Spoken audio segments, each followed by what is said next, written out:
اللہم صلی علی سیدنا محمد وعلی آل سیدنا محمد وبارک وسلم۔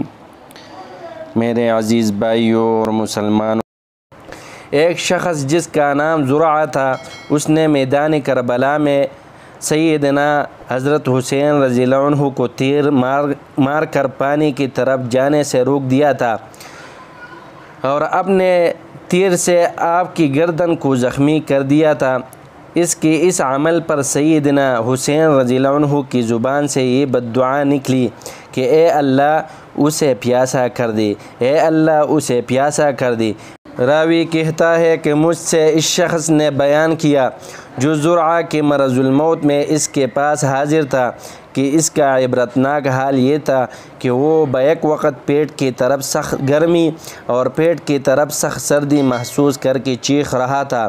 اس کے سامنے لوگ پنکھا جل رہے تھے جبکہ اس کے پیٹ کی طرف انگیٹھی رکھے ہوئے تھے اور وہ کہہ جا رہا تھا کہ مجھے پانی پلاؤ، پیاس سے میں مرا جا رہا ہوں۔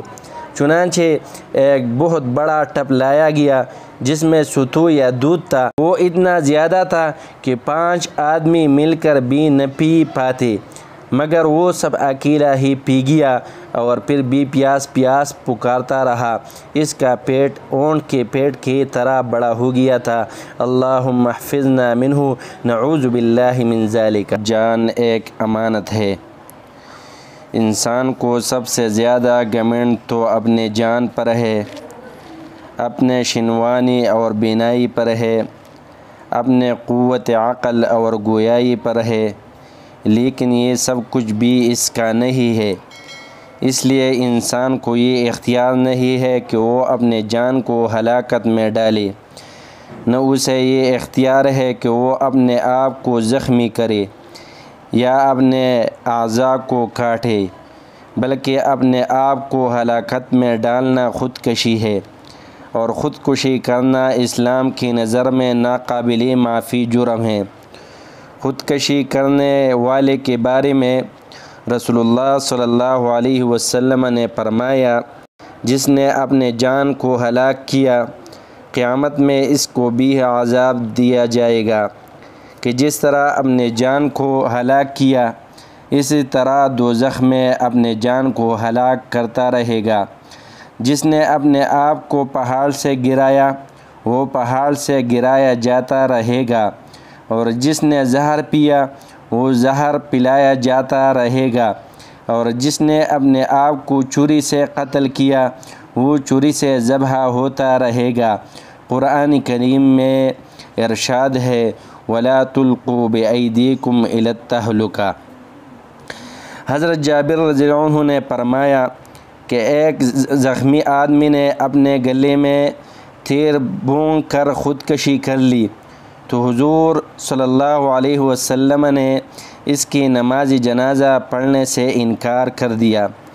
حضرت سہل بن سعد رضی اللہ عنہ بیان کرتے ہیں کہ ایک مسلمانوں کی جماعت کے ساتھ کفار سے جہاد کر رہا تھا۔